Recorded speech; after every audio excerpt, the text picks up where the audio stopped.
Kwenye sekta ya uvuvi, katika miaka 5 ijayo tunakwenda kuwajengea uwezo wa kufanya uvuvi wa kisasa kwa kuwapatia mafunzo na nyenzo.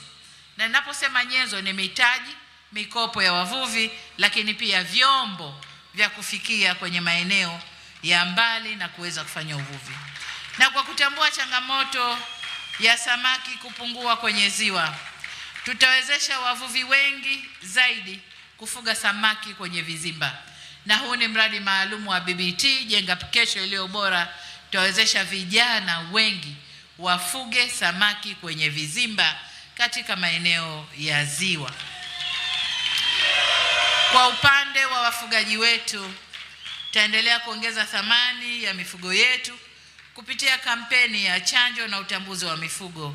Hatua nyingine muhimu ni kuwezesha ujenzi wa machinjio ya kisasa ili kutoa huduma bora na kuzingatia mahitaji ya viwango vya kimataifa.